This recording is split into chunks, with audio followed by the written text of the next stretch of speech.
To start, if I could get your attention, please. Thank you. Well, it is the 40th meeting of the year of the Rotary Club of Park Cities, and with that, I'm going to bring this meeting to order. Well, welcome everyone. Happy Friday, and it's not raining, so there you go. Hopefully, we'll have a nice weekend ahead. We're going to start out with our birthday slides, the folks that have birthdays this month. Oops, Mark went, oops. We won't. But I do want to wish everyone a happy birthday and to take a minute to thank Alice Friedline. She prepares those slides for us each month, and we appreciate that. Thank you, Alice. She's laughing. And Cub is over here. He just took a bite, so we'll have him come up and start our meeting. If you would stand, please, for the invocation, followed by the pledge and the national anthem.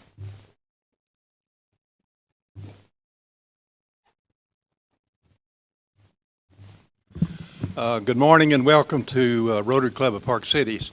I have three concerns. I know many of you know Beverly Olds.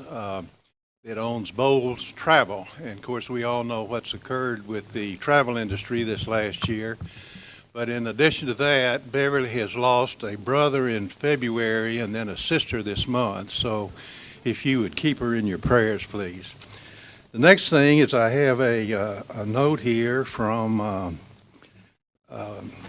Lee Wagner, and it says, everything is going well, but I am restless at night and not able to sleep, and most of all, but this is also shall pass, okay? Let us pray. Father God, we give thanks this day, at this place, at this time, for the ability to meet again as Rotarians in person. Thank you for the opportunity to continue the work of Rotary, and for the new members that have joined Park Cities Rotary during this unusual times. Also, we pray this day for the peace in the Middle East. We give thanks for the military and for the great service of this nation, of which they're so dedicated. We know that freedom is not free. And lastly, God, grant us the serenity to accept the things that we cannot change, and the courage to change the things that we can, and to have the wisdom to know the difference. Amen. All right. Everybody stand in, hand over your heart. I pledge allegiance to the flag of the United States of America and to the republic for which it stands, one nation, under God, indivisible, with liberty and justice for all.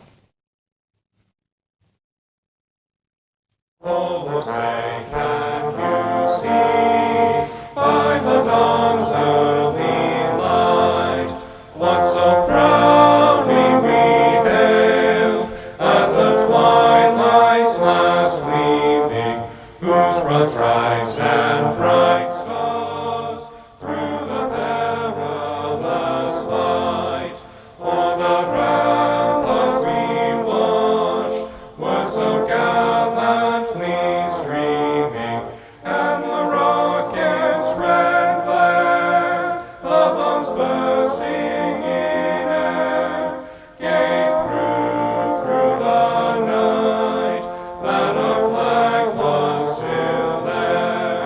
Oh, say does that star-spangled banner yet wave o'er the land of the free and the home of the brave?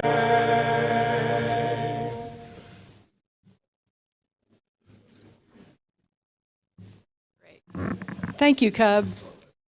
Well, I know that we look around this room and we are not only happy to see each other, but we're especially happy to see Rod Pirtle today. He and his lovely wife, Beth, are here and smiling. Happy to see you. He said he was a loyal follower of on our YouTube channel, didn't miss a week. So, thank you. Next time, bring your ukulele. That would be a treat. Shawn, if you would come up and tell us a little bit about this week's Marketplace Advertiser. Okay, for our guest, we have on the back of our program, we have a number of businesses that support the club. And today I'm going to highlight Karen FARRIS, legendary. Actually, Roach Howard Smith & Barton is an independent insurance broker providing business insurance and risk management solution to companies of all sizes. Personal insurance to individuals and families, a host of other things. One of the largest independently owned brokerage firms in Texas, RHSB is 70 years old, has offices in Dallas, Fort Worth, over 65 employees. And they also represent over 50 companies. Their unique value proposition is that while they are independently owned, they're also part of Assurix Global, which is the largest largest privately held brokerage network in the world, allowing them to serve over 5,000 clients throughout the world. Now, Leroy Henry is one of the founding partners, and Karen FARRIS actually served as CEO for a number of years. She's a past president, very generous and past president of this club. Today, she serves as chairman of their foundation, which holds an annual cornhole tournament at Clyde Warren Park to raise money for RHSB nonprofit clients. If you like to play cornhole and want to help raise money for some great nonprofits in our community, consider putting together a team. Now, one thing that's very significant is their foundation donated $10,000 to the Bonton Project. So let's give her a round of applause.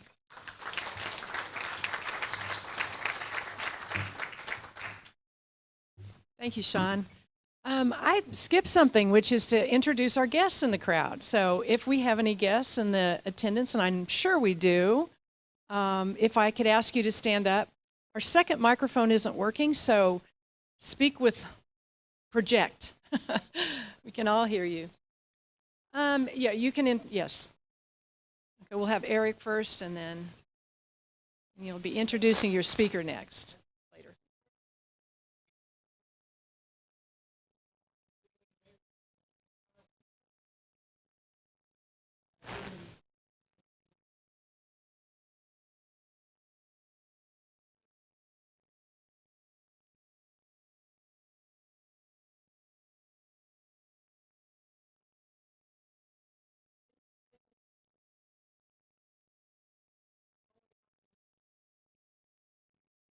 Thank you.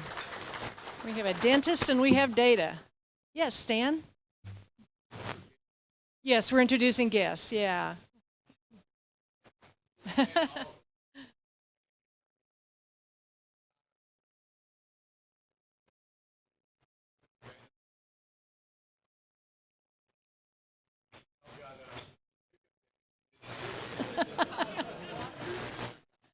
Well, how are you at cornhole? Welcome, we're glad you're here. Yes, Daniel?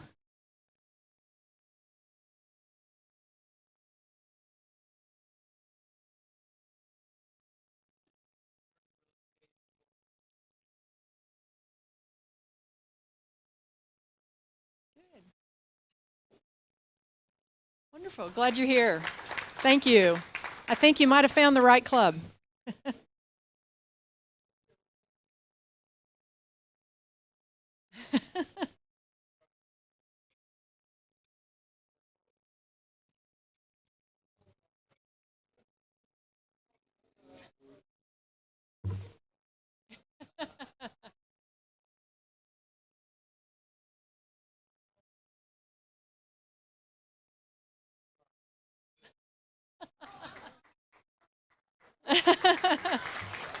Hi, Beth. We're glad you're here. Thank you, Rod. Any guests on this side? Nope. All right. Well, we're glad everyone is here, and we hope that you come back. This is the place to be on Friday at noon, that's for sure. Greg Pape has some very important information about RI and some presentations to make.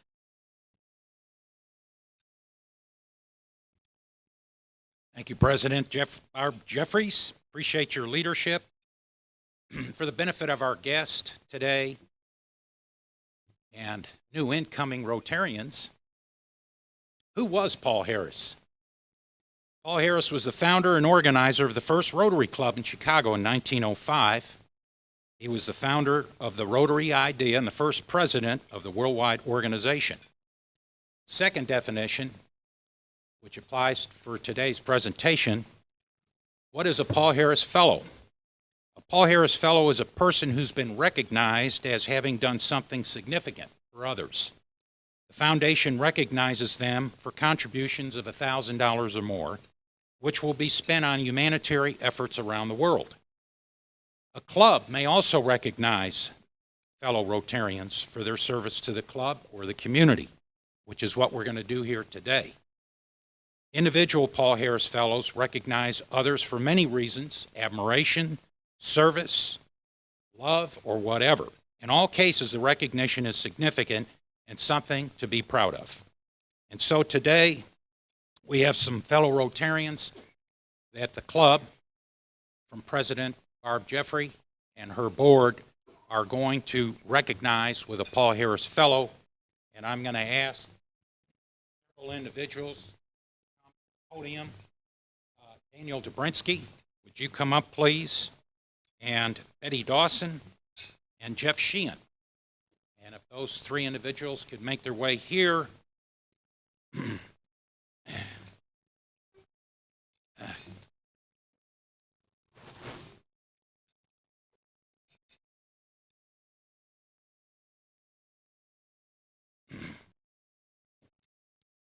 We all know Betty and her tireless efforts every single week to put together the hub. A mammoth project.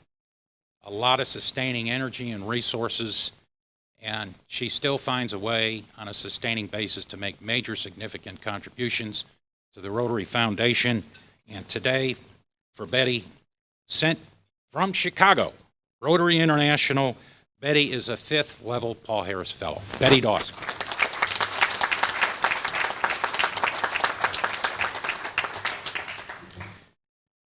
We got two other fellow Rotarians that are going to play catch-up, and that's Jeff Sheehan, who is a 2nd level contribution to the Paul Harris Foundation.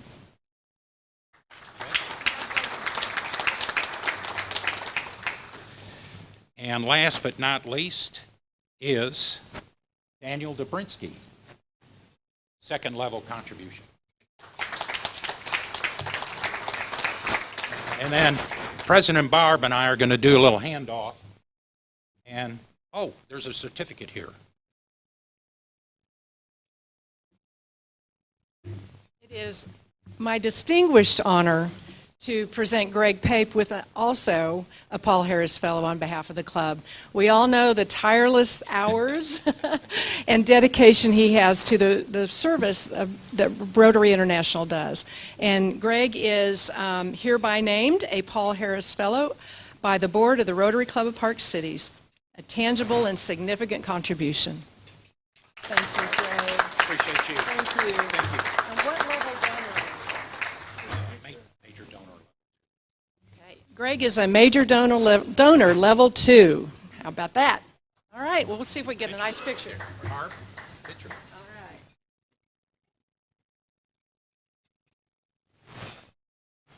Thank you. Thank you. Appreciate that, Ian. Thank you. All right. Well, there are a few other recipients that the board voted on, and they are not in attendance today, but we'll catch up with them in June, get them here. Well, I've got 3 folks, actually 4, to do quick announcements. John Whaley has some exciting videos to show us, followed by Ruth, and then Pam Carvey and Holly HOLLENBECK. So if I could get you guys to come up here, we'll start with John. I think John, yeah, here he is. Okay, here we go. Thank you, Barb. I wanted to talk to you about a scholarship that we provide. It's called the Service Above Self Scholarship, and it honors 2 graduating seniors from HILLCREST High School who have made it a priority to help others. Milena Barrera and Natalia Mares Solano have taken to heart this motto of service above self.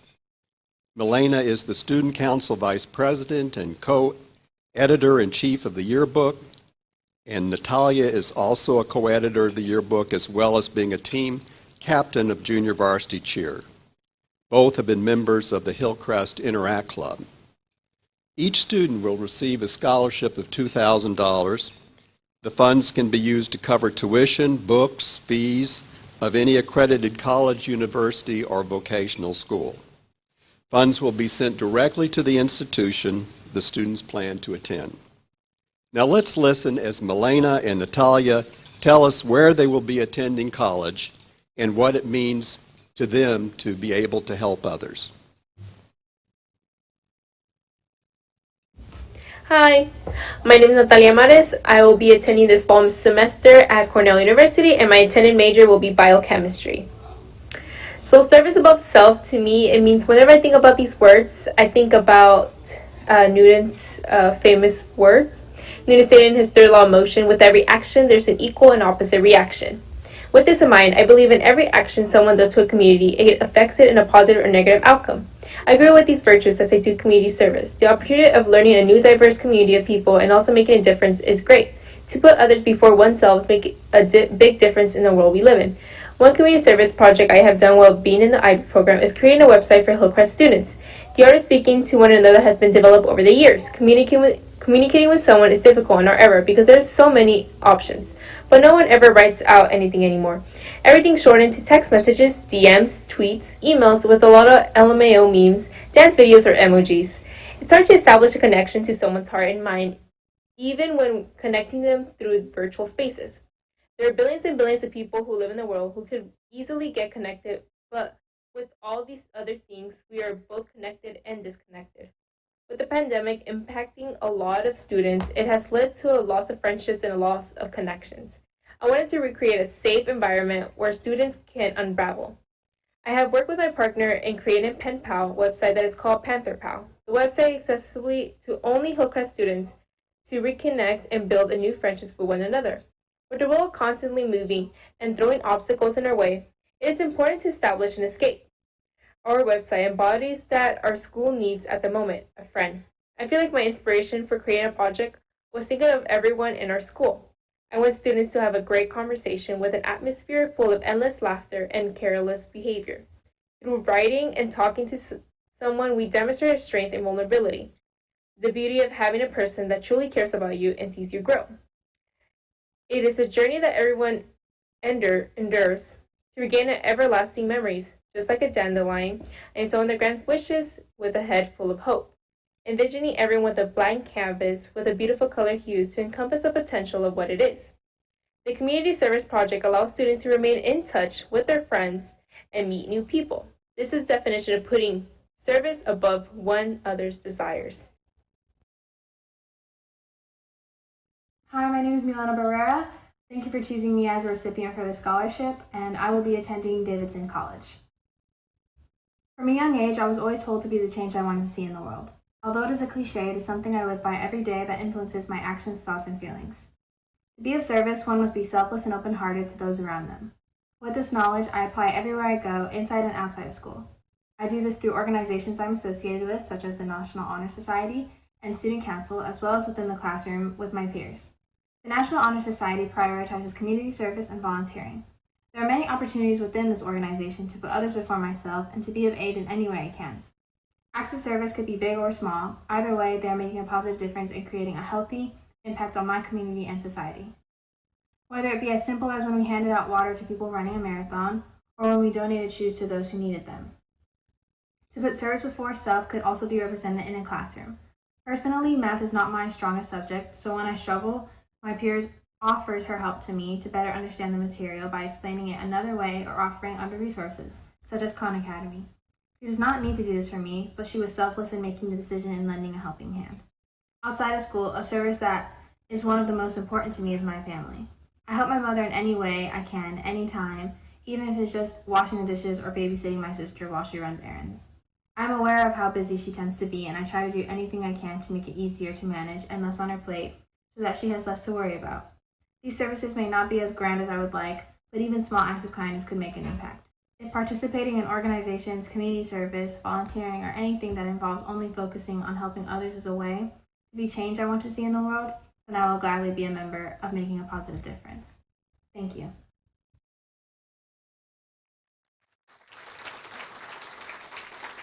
I think getting accepted at Cornell and Davidson College is pretty cool. I want to thank members of the committee who reviewed the applications. I think one of the goals next year is to try to build up the Interact Club because this year of COVID has been really tough on it, and it's important to be able to continue to get people like those that you've just seen to be part of Rotary. So I would, because we want to encourage more people to apply for this scholarship.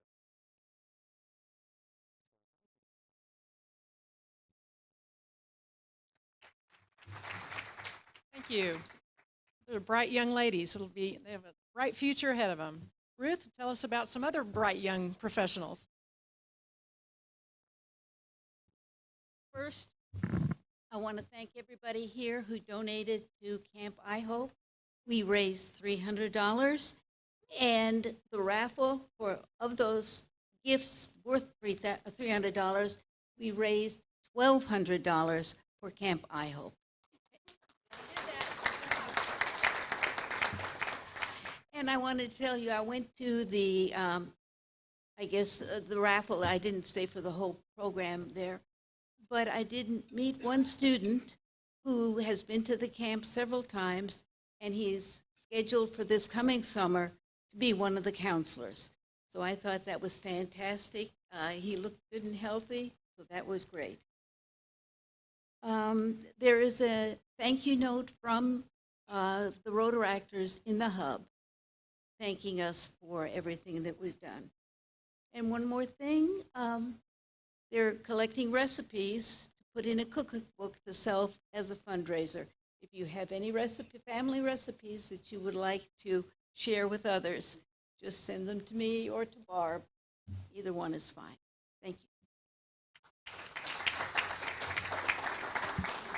That's great. Thank you, Ruth. I think this partnership that we have with the Rotaract Club in Plano is going to bring a lot of exciting opportunities for service and relationships with them. So Pam, let's talk about Bonton. Good afternoon, everyone. Memorial Day weekend is next weekend. That's the kind of the beginning of summer, and to me that means picnic time. So next Friday, a lot of us, i.e. there are about 50 people signed up already, are going to meet at Bonton Farms for lunch. It will be a box lunch. You need to go online and sign up. You do not need to pay, but when you get there, do pay in cash. Let's don't do credit cards for 50 people. Let's do it all in cash. $15 for a box lunch that Bonton Farms restaurant is going to prepare for us. And if we are going to be honoring the fundraising that we did earlier this year. We raised over $150,000 to outfit a medical clinic for Bonton Farms, which will still be built. If everyone who comes could wear their royal blue shirt, that would really be a good photo op for us for publicity and just to let people know in the community that we're out there. So next Friday at noon, we will be meeting at Bonton Farms. It's not a Rotary meeting, it's a picnic. See you then. Oh, and then carpooling. There are a few people who would like to carpool, and if you would be in touch by phone or by email with Lee Wagner, he knows of at least 2 people who would like to carpool, and he's setting that up. So please do get in contact with him. Anyone who wants to come after today's sign up, which is the deadline today, y'all can still come. Either don't eat or order something at the cafeteria there or the cafe there. You can do that at the last minute. If for some reason next week you decide you are free to come, come. But if you want a box lunch, we need to know by today. Thank you. Oh, well, it'll be okay. I'll be in touch with Linda. Linda's keeping the numbers, but we need to let Bonton know today the numbers that we have. Thank you. If you decide you can go, I think Pam will be here after the meeting, and she'll just write your name down and make sure you get registered. If you end up not getting registered in time and the picnic lunch isn't ready, I have had the fried green tomato sandwich at Bonton, and let me tell you, it is really good. Anyway, Holly's up next. She has several things to tell us about. Hi, I'm here today to introduce a new member, and we have Happy Franklin, of course, to thank for that. She couldn't be here today, so I'm going to introduce her new member. Joy, can you come on up here? This is Joy Gold, and we are so very honored. She's a very engaging person. I've had dinner with her and the girls several times, and I'm absolutely thrilled to have her in our club. Now I've got to read what Happy wrote. Okay, here we go. All right, so Joy is in healthcare. She's a healthcare consultant. She's from Augusta. Her mom was a Rotarian. She has come to many of our meetings, and we finally have her now coming on board as a full member, so we're so thrilled about that. She's also completed her CASA training. She is a big-time volunteer. This is Happy's words, can't you tell? Big-time volunteer, and has already expressed interest in serving in several capacities. She is a member of the Park City Club, and she's an avid runner and traveler, and we're very, very lucky to have her in our club for the 8th time. Very lucky. Thank you. This is Joy Gold.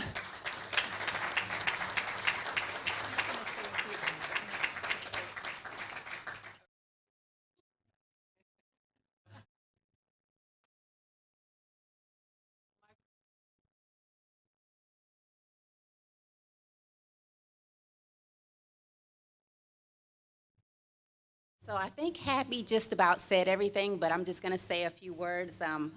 First, I just want to recall when I first met Happy, and keep in mind my name is Joy, so we were at a social event, and I said, "I'm Joy, nice to meet you," and she says, "I'm Happy." I said, "Well, I'm glad you're happy, but my name is Joy." So that started our friendship, and I just want to say that you all are so lucky to have Happy and all these other members. They're really out there recruiting for the Rotary, and like she said, my mother is an active member of the Rotary Club, so I knew that when I settled down that I would definitely join and be a fellow Rotarian.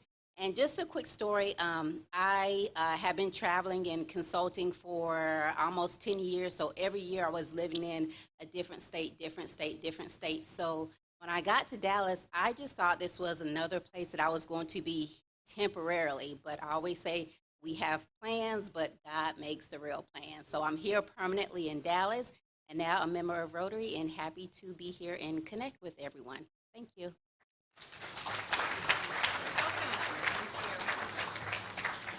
All right, so last night, those of you who were not at our happy hour, you missed a great time. Raise your hand or stand up if you were there last night.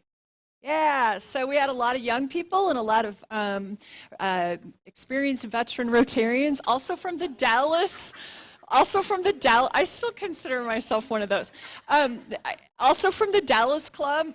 So we combined with the Dallas Club. So it was a lot of fun, and we had so much fun. We think we're going to do it again next month. So the next PCR Connect is the 3rd Thursday of June, and we will do it again with the Dallas Club at Seasons 52. So hopefully this time we see many more of your faces there. And I have to say a shout out to Beth and Rod here, because I don't know if they remember, but they were one of the first people that greeted me and chatted with me when I came for the first time to this club right before COVID. And I remember the conversation dearly. They were very sweet, engaging, invited me to their church even. So it was one of the reasons I joined here. So it's wonderful to see you guys here today. So I also need to announce, in conjunction with what we were just talking about with Bonton, we only have 2 more meal packing Fridays. Today and then next Friday. So we are short for volunteers today, so if you can slip away and be down at Bonton today at 3 p.m., please come on down. You don't have to sign up, just show up. We could use your help. We're going to be packing meals for 50 needy families in the area. It takes an hour and a half, 2 hours tops. We have a lot of fun doing it, and we'd love to have you come down there and join us. And then we have one more opportunity to do that, and that's next Friday, and that invite will be coming out on Monday. So please sign up, because you're going to be down there for lunch anyway, right?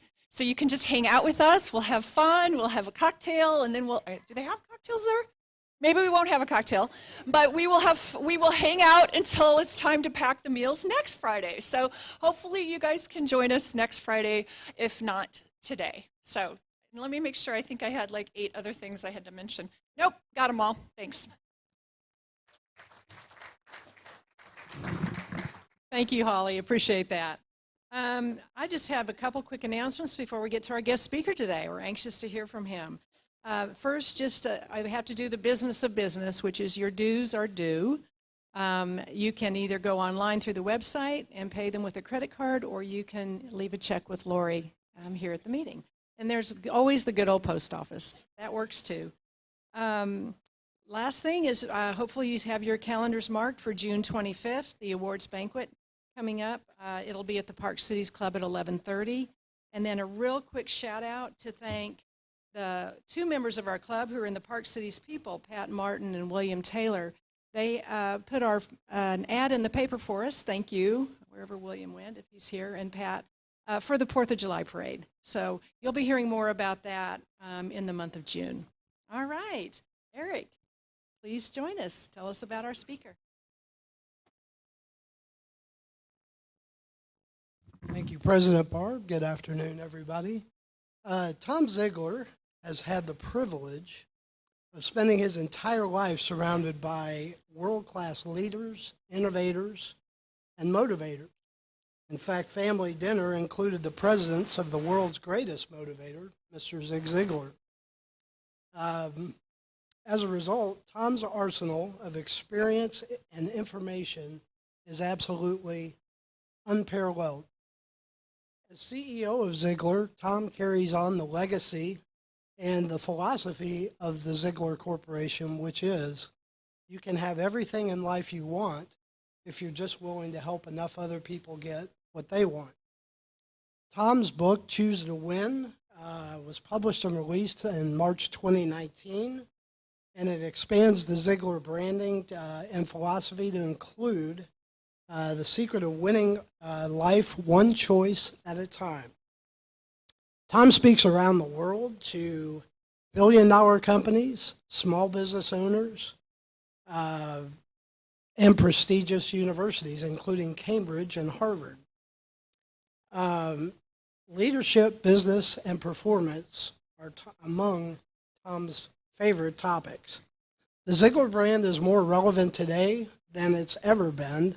Ziglar has exceeded 5 million likes on Facebook, and the Ziglar podcast show has become one of the top-rated business podcasts with over 51 million downloads. In 2020, Tom did over 300 webinars because we were all at home, so we all did a lot of webinars, but Tom did 300. He launched the Ziglar coaching system, licensing and equipping over 150 coaches to teach the Choose to Win and See You at the Top programs. I'm happy to say that I'm one of those. The world is hungry for inspiration, motivation, and hope. And with Tom's innovation, Ziglar has become the go-to source for all of those things. Please join me in welcoming Mr. Tom Ziglar.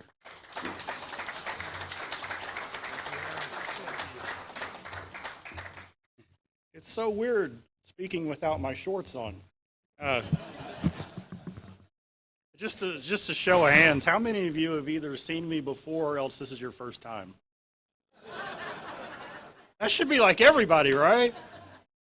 Yeah, well, Eric and Rotarians, and gosh, what an honor to be here. And I've got some positivity today, some good information, some things that I think will bring you hope and encouragement.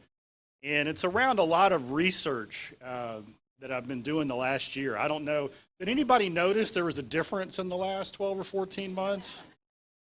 And so I invested that time doing a lot of research, and the primary focus of the research was, how has business changed? Has it changed? Have y'all noticed any changes? Yeah. So I've been working on this new line, and you can tell me if it's good. The disruption we faced in the last 12 months is nothing compared to what we're going to face in the next 5 years. Y'all agree?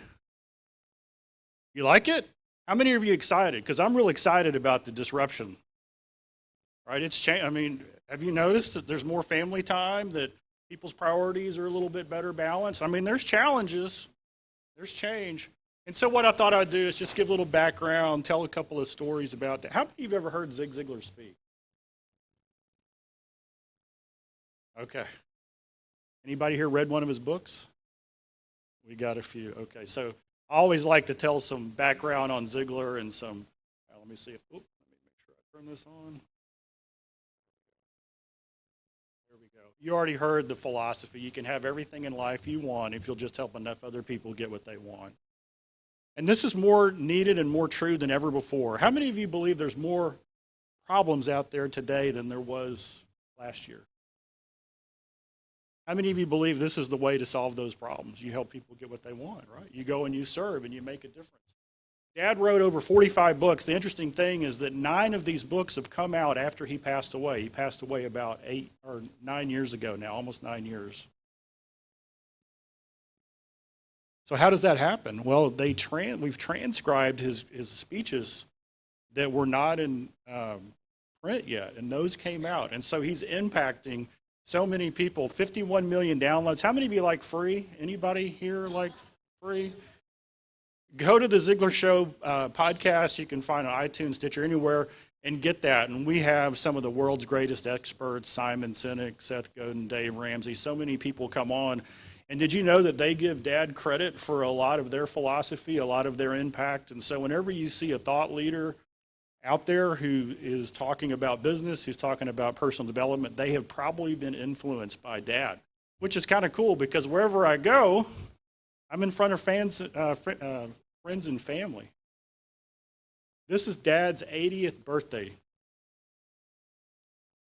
Look at his face. What does that face tell you? What are the emotions that you see in that face? You can shout it out. Love, joy, happy, confidence. What? Kind. You see gratitude in that face? So I have this picture in my mind. We're all about legacy at Ziglar. And I have this picture in my mind that is a face that expresses this idea. God, if you take me home today, that's good.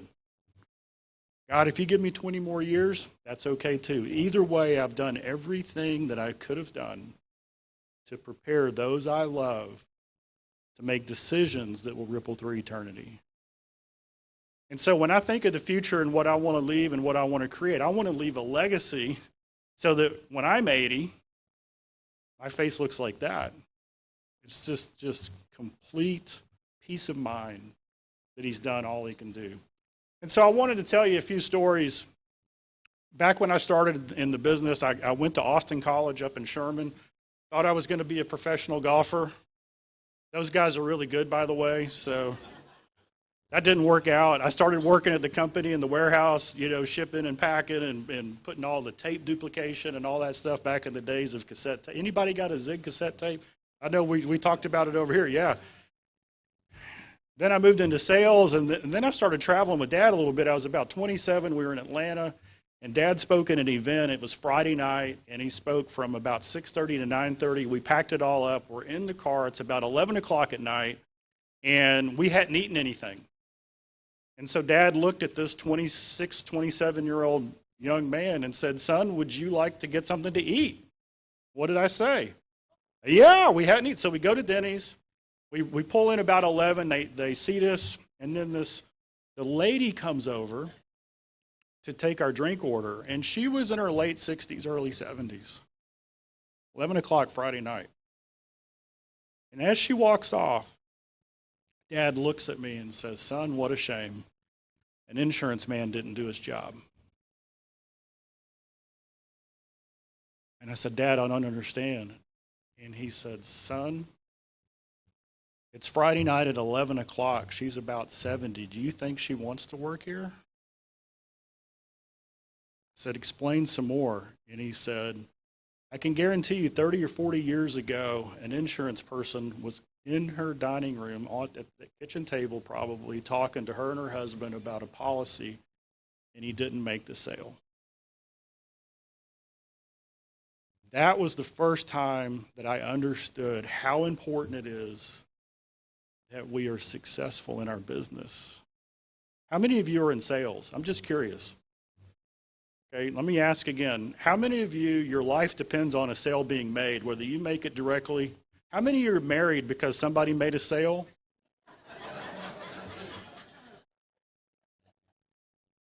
We're all in sales, right? And so if you have a product, or how many of you have a product or service that changes a life? If you don't, you need to move on, unless your boss is here, and I didn't say that. So that was like the early lesson. Wait a second, what we do matters. We have a responsibility to be professional. And so then another sales call happened. Now this one, Dad wasn't with me. It's kind of weird showing a coffin, right? This casket company called us. And they said, we're having trouble with sales. Can you come out and visit? So myself and the president of our company, we went out to Brooklyn, New York. And this casket company was in a 4-story brownstone. You know those ones that are like 30 feet wide and tall and skinny? And the great-grandmother lived on the 4th floor. She was the founder with her husband back in the day. They'd been in business for over 70 years. And that was the 4th floor. The 3rd floor was the offices for the building. The 2nd floor, which was actually ground level, that was kind of like a showroom. And then in the basement, that's where they had the casket display. So we walk in, and they say, can you join us in the basement? And we go down, and there's 8 large Italians dressed in black suits, ready for a funeral. We sit down, and we look to our left, and we look to our right, and we're surrounded by caskets. And one of them says, can you join me in the other room? I want to show you something. And the president was from New Jersey, and he put his New Jersey voice on, and he said, whoa, time out. Are we safe going in there? I mean, you guys are Italian, you're dressed in black, we're surrounded by caskets. Everybody cracked up. And then they said this, here's our challenge. They said, our challenge is we sell to mom and pop funeral homes. Anybody ever seen one in the small towns? They got 3 names, they've been doing business for generations. And when we go in, usually they are already doing business with one of our competitors, and they've been doing business with that competitor for 5 generations. Anybody ever had that sales challenge where you're out there serving somebody and they say, no, I'm not interested. We're real happy with who we've been working with. We've been doing that for years and years and years. How do we overcome that? So I said, it's time for lunch. Let me go make a call and I'll get back to you. So I went to the car and I did the phone a zig. Anybody wish you had phone a zig, right? Where you could just, so I called Dad and I say, look, here's the situation. They go in and the owner of that funeral home says, no, my great-grandfather bought from this great-grandfather, the grandfather, grandfather, father. He said, son, they're asking the wrong question. I said, okay, Dad, what is it? He said, ask them why they're in business.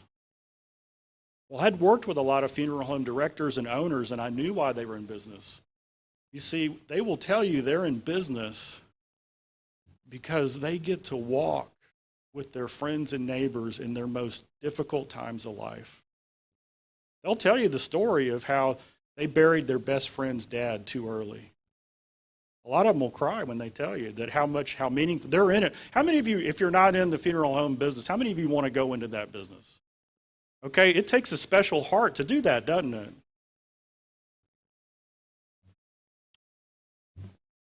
So I go back in and I asked the Italians, I said, have you personally made calls? And they said, yes. When you ask them why they're in the business, what do they tell you? And they told that story. Oh, they're in it because of the mission, the ministry, the difference it makes in the community. And I said, fantastic. So next time you go visit one, don't ask them if they want to buy a casket. Ask them why they're in the business, and then let them tell you. And then ask them this question. If I could show you how to serve your neighbor and your friend and your customer better, would that be of interest to you? You see the heart connection there, the difference that's going on in that question? And so as we talk about what's changed because of COVID and the pandemic and the disruption that's coming, I just tell those 2 stories to emphasize that our mindset as leaders and what we do is going to translate and transmit and communicate to our own team and those we serve. And we've got to keep in mind that the reason that we do business is to change lives. I don't care what business you're in. If you make the sale and the product or service has value, you're elevating the customer, the buyers, the winner, and the people on your team wins. There's only a loss if you don't make the sale. Do any of you have competitors that aren't maybe they're not scrupulous. Maybe they're not quite as honest as you are. Maybe they don't do business the same. Anybody have a competitor like that? Nobody's going to admit it. Yeah, we're seeing it, right? So some of you kind of sweep up behind them, don't you? Yeah, when you join an organization like this, you associate with like-minded people who do business with character and integrity. You see, when you make a sale, you look into the future. You prevent them from having that situation. So let's get into it. So the 10 Virtues for Disruptive Times. The idea of this book was what's changed, what can we do about it, and what does the future look like? So I want to just share with you this concept of opportunity. So here's the first kind of new quote. Opportunity is, whoops, I'm ahead of myself on the slides. Before we get into the opportunity, what are the business challenges that you're facing? Just yell it out. Price? Okay, good. What else? What else is going on? What's the business challenge that your team is saying, you're saying, what's going on in your world? Not as much, we can't get together, right? Communication, relationship, what else?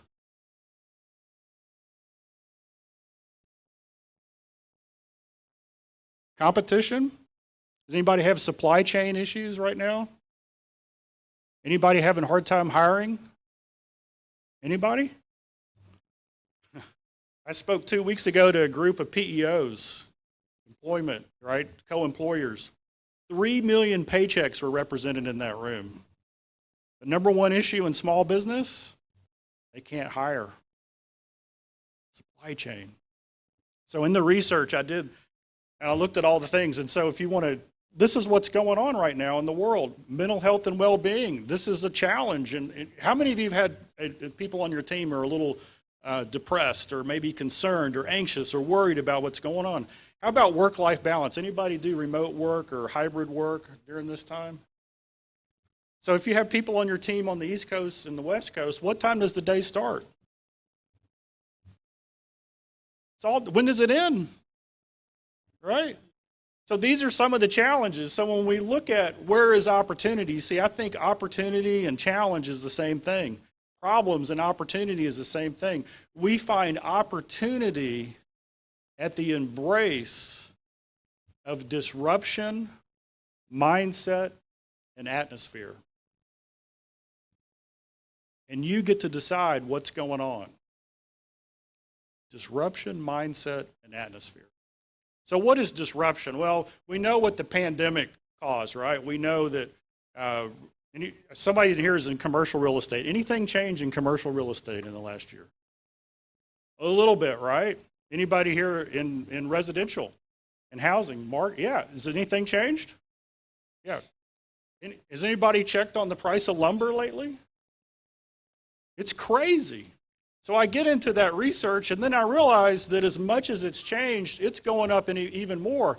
There's a term called convergence. Has anybody heard of the idea of convergence when it comes to technology?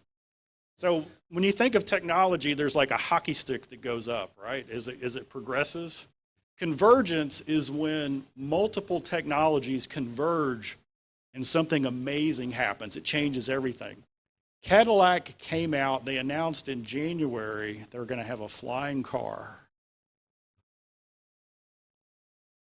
Who wants one?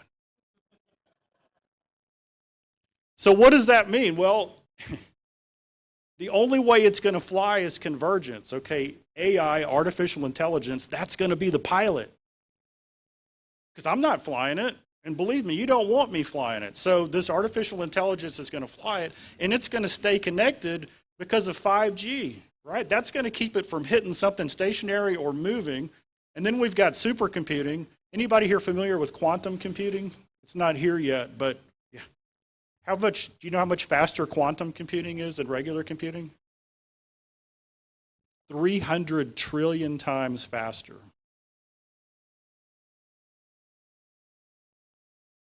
Anybody here in cybersecurity? Your best cybersecurity that might take hundreds of years with traditional computing to crack, seconds. It's crazy what's coming, I'm telling you. So this flying car, so it's got supercomputing in it, it's got artificial intelligence that's flying it, it's got battery technology that makes the rotors go, and the batteries are lightweight. That's convergence. Unless you have all of it, it doesn't fly. Then you've got to have the right mindset. So I was talking to this lady. This is a great little story about mindset. And I said, you know, in the 60s when Castro took over and the Cubans who could fled, they went to Miami. Y'all familiar with that? The big exodus and what an amazing community.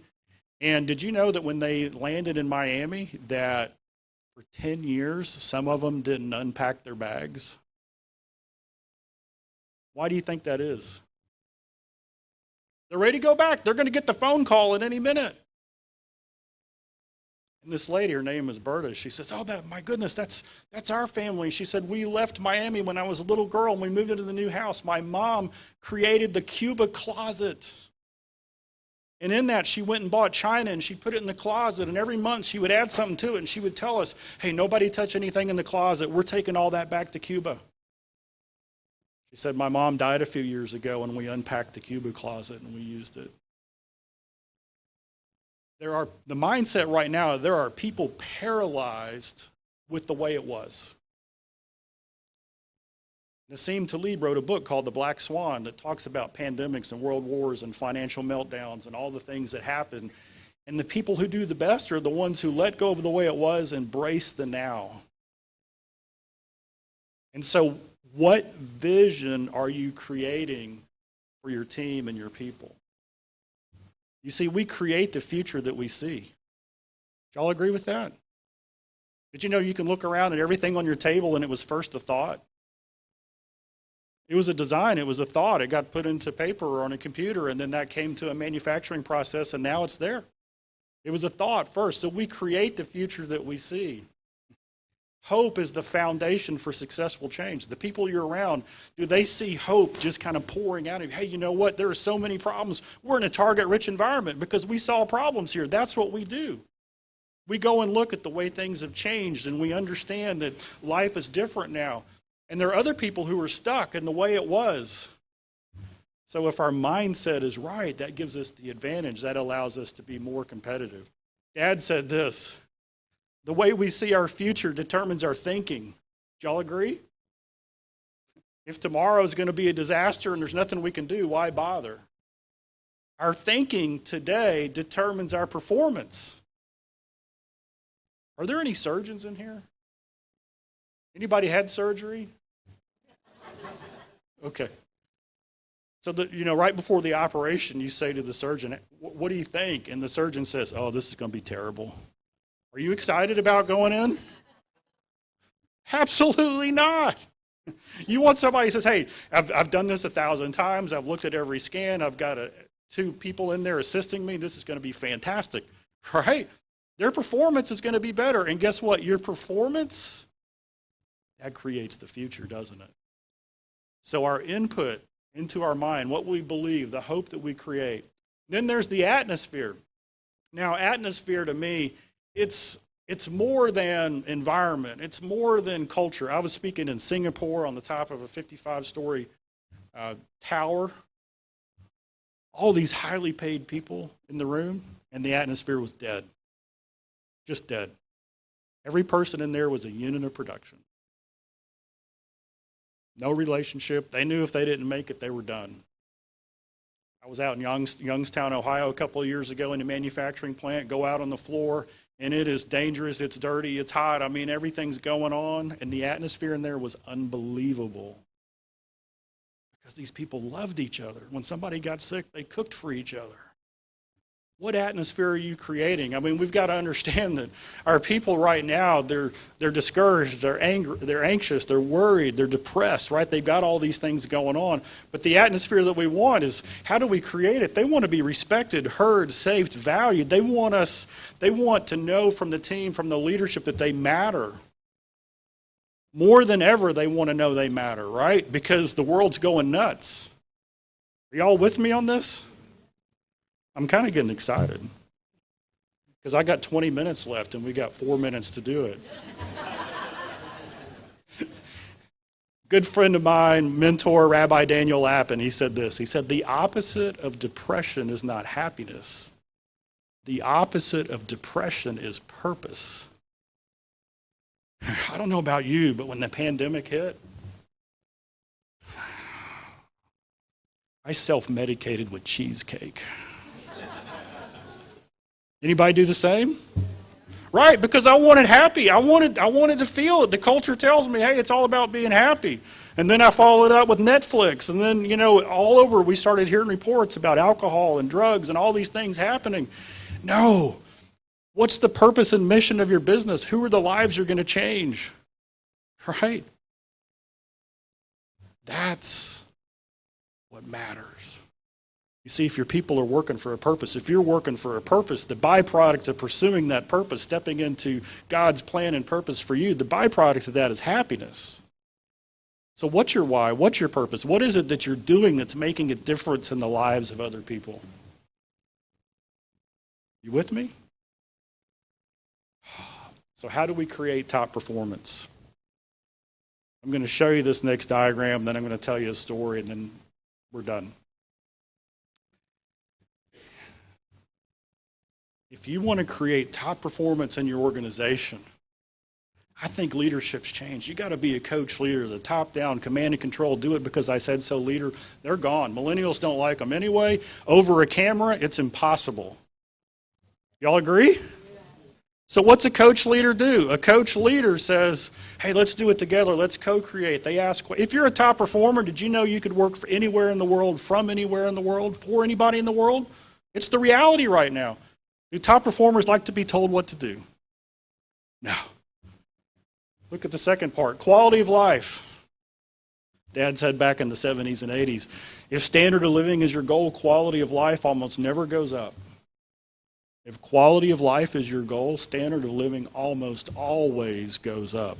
Quality of life equals quality of work. If you're leading a team, if you own a company, if you're leading a group, you now have to be focused and concerned about the quality of life of your people. If they think you care about their quality of life, do you think that changes the relationship a little bit? Changes everything. And then the big one, it's the whole key to this whole thing, asynchronous vulnerability. I know you know what that means, so I'm not even going to touch it. Let me see. Oh, we got 2 minutes. Vulnerability, they say that in a team that is a high-performing team, the one trait they have is they're vulnerable. In other words, they're willing to say, I don't know, help me out, I got a crazy idea. And the only way they're vulnerable is because a leader was vulnerable first. A leader said, you know what, that mistake, that was on me. Hey guys, I don't know what the next plan is, the next step, but we need to get together because I know we can figure it out. The leader says, hey, I made a mistake, can you forgive me? Let's work through that. That allows the team to be vulnerable. Asynchronous is the way the world's working right now. That simply means that people are working in different places at different times on the same thing. To me, the attribute that we've got to create in our organization is the ability for somebody to write on a Slack document, a Google Doc, hey, I don't understand, I don't know. And they do that with confidence because they know they're going to be supported and backed up. All right? And why is that important? Because in disruption, if people are afraid to share with you information that they think you might think is negative, they hold it back and you get left behind. The rate of change is increasing at a rapid pace. Dabo Sweeney, a coach, Clemson, they were supposed to win the national championship, they lost. The next year, the team was melting down into cliques. He had to do something. He brought the whole team together. He put a chair in the middle. Everybody sat around it. and they put a player in the chair, and the whole team said, tell me about yourself. Where were you born? Tell me about your family. How did you come to Clemson? And these players would get in the chair and they'd say, yeah, my dad was killed when I was 3. I was recruited by a gang when I was in 7th grade. And then a coach said, that vulnerability allowed all the other players to say, that is a real human being. What are you doing with the people that God put in front of you? Thank you so much.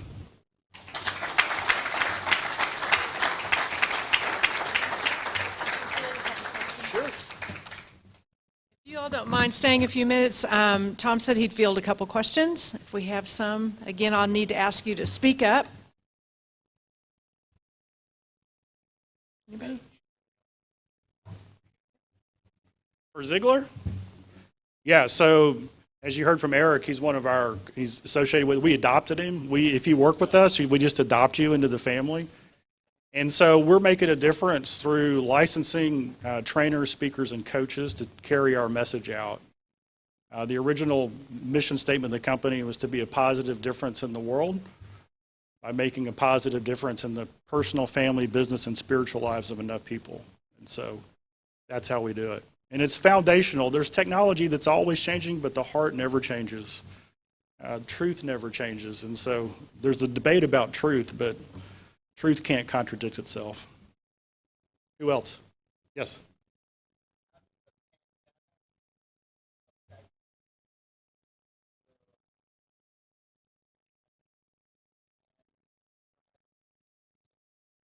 So, yeah, how did the pandemic affect our mission and our strategy? The mission became more urgent. I call it the stainless steel handcuffs. People went home in the pandemic, they looked down at their wrists, and they saw these self-imposed stainless steel handcuffs. They thought that they should always do what they were doing because they were on the gerbil wheel. They took those handcuffs off and they said, I'm made for a bigger purpose than what I've thought. Anybody have that experience? What's the meaning? What's the purpose? So what was our strategy? Well, guess what? Face-to-face speaking and training went away, didn't it? But we're not in the speaking and training business. We're in the life-changing business. You see, when your people know the reason you're in business, then whatever disruption happens, you adjust. So at the end of 2019, by God's providence, we'd started an online coaching licensing program. And it worked. And then it sold out every class last year. Why? Because that's the only place that people could do it. So going forward, to grow our coaches, grow our speakers, grow the message, because the more disruption that comes, the more people need to focus on the things that never change. One more from Rod. Last.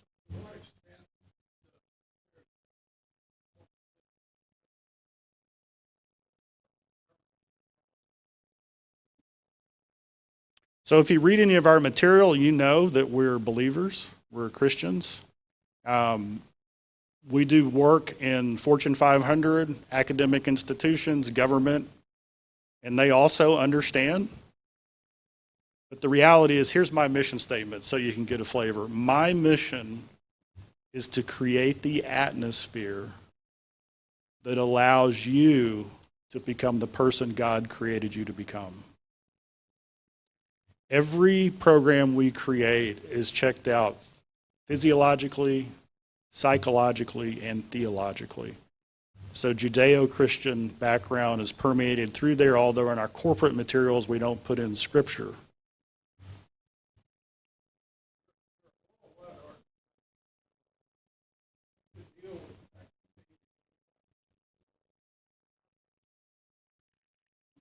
We've had the privilege of speaking in all kinds of countries, and I'll just tell you that we did some work with the Ramco, Saudi Arabian, and we had the most vibrant spiritual discussions in there. I've spoken in London. There were 75 people in the room from all faith backgrounds, and I asked this simple question. I said, how many of you are here because of the Ziglar message and philosophy? 100% of the hands went up. How many of you want to know 70% of the reason that Zig Ziglar was successful, or how many of you want to know 100% of the reason that Zig Ziglar said he was successful? Guess what they said? 100%. I said, well, then you're going to hear about faith, because Zig Ziglar said his faith was the reason that he was successful. So Dad taught me that we present our faith as something that other people want, never as a condensation or condemning of what anybody else has. So we always speak of it as, this is honey. Why wouldn't you want to be like this? I was in Australia and did a program, and we had a package, and it was like $500, and this guy at the end comes up, and he says, I loved your program. He's got the big bags under his arms, and he says, I'm an atheist, and it just seems like you guys would make more sales if you didn't talk so much about God. And I did this. I went, pointing at his product that he had just bought. And he said, well, I guess you're right. I said, yeah, it's how you talk about it. You see, Dad always knew this. When he went on stage, he always made sure that there was two things that he did. One is he prepared to the utmost time allowance that he had. And number two is that he spoke God's truth in love. And too many people today they speak God's truth, but it's not in love. If you start with love, the world needs grace. So what we say, this is my saying, we set the highest standard and the deepest grace. And if you show people grace, they might look at your standard. Thank you. Thank you so much. Tom, we're going to place a book in a local elementary school in your honor for speaking to us today. Thank you. It was wonderful. Thank you all for the extra few minutes that you stayed. There is no question that the Rotary International and the reason that we're all here today is that we share the same purpose and passion that we just heard about for the last 35 minutes. So thank you for your time. Next meeting, like we heard earlier from Pam, we will not be in this room, but we will hopefully all be at Bonton Farms. We've got Donette here. She's going to come up and lead us in our four-way test. Many of the words, I think, also when you see this, Tom speaks to the same message we just heard.